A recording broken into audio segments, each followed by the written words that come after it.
बघितलेले रहा एक महत्त्वाची घडामोड। अमृतसरमधील अनेक दुकानं अद्यापही बंद आहेत। तर अमृतसरमध्ये अद्यापही रेड अलर्ट आहे। रस्त्यावरची वर्दळ सुद्धा ही फारशी नाहीये।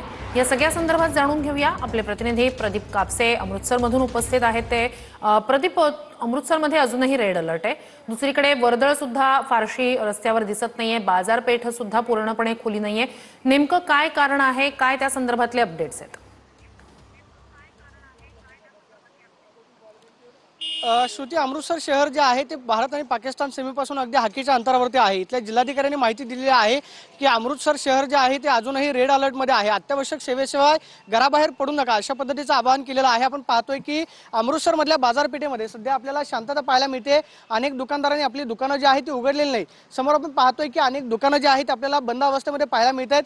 काही दुकानदारांनी दुकानं उघडलेली आहेत, मात्र नागरिक जे आहेत ते रस्त्यावरती पाहायला मिळत नाहीत। अत्यावश्यक सेवेशिवाय घराबाहेर पडू नका, आपण अजूनही रेड अलर्ट मध्ये आहोत अशी इथली माहिती जिल्हाधिकाऱ्यांनी दिलेली आहे। सुरक्षित ठिकाणी राहा अशा पद्धतीचं सुद्धा आवाहन केलेलं आहे। आपल्याबरोबर इथले दुकानदार आहेत, आपण त्यांना विचारणार आहोत की आपको क्या कहा गया है? अभी भी लोग जो है घर के बाहर नहीं निकल रहे। हाँ, अभी भी खतरा है भाई साहब। खतरा है। हम पाकिस्तान के करीब ही हैं। यहाँ से लाहौर कितने किलोमीटर है दूर है, बाघा बॉर्डर पास में।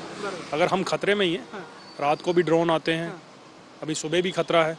अभी बैठे तो खतरे के डर से ही हुए हैं, पर क्या करें। कितने दिन से दुकान बंद था, आज खुला है लेकिन लोग नहीं आ रहे। ये काफी दिन से ही है।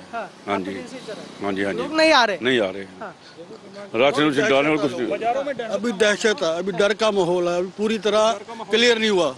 तब करके जनता थोड़ी कम आ रही, टूरिस्ट भी वापस चला गया। पंजाब का हालत खराब अभी। सहयोग कर रहे हैं प्रशासन से? हाँ जी, हाँ जी, हाँ जी, जी। कर रहे हैं हम तो। क्या अभी तक लोग बाहर नहीं निकल रहे? लोगों के मन में अभी भी डर है? जी जी जी, डर तो है ही है सर। डर तो है ही है। कौम ही ऐसी है, उनको रात को पता लगा था उनका राजीनामा हो गया, फिर रात को फिर पठानकोट में फिर ऐसा कर दिया उन्होंने। गलत बात है ये। ड्रोन दिखने के बाद लोगों में घबराहट निर्माण हो। बहुत जी, बहुत ज्यादा, बहुत ज्यादा। कुछ कह नहीं पाते इसके भी। अभी तो तय कर लिया है कि दोनों देशों की तरफ से गोलीबारी बमबारी नहीं चलेगी। आपको लगता है अभी ये सब खत्म हो जाए? नहीं, होना नहीं चाहिए वैसे तो। होना नहीं चाहिए। बाकी वाम का भी सोचना चाहिए ना। नक्कीच।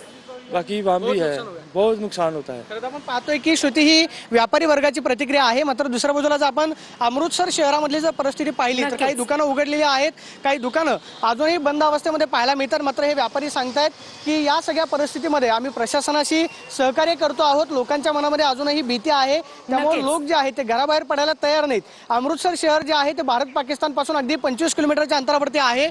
काल पाकिस्तानचे ड्रोन जे आहे ते पठाणकोट भागामध्ये दिसलेले होते। काल अचानकपणे ब्लॅकआउट झालं आणि अजूनही अमृतसर शहर जे आहे ते पूर्णपणे पदावरती येत नाहीये। आणि आपण पाहतोय की अनेक दुकानं जे आहेत। नक्कीच प्रदीप, नक्कीच अमृतसर आणि जैसलमेर या दोन्ही ठिकाणचे अपडेट्स वेळोवेळी तुमच्याकडून घेत राहू। तूर्तास धन्यवाद तुम्ही दोघांनी दिलेल्या माहितीसाठी।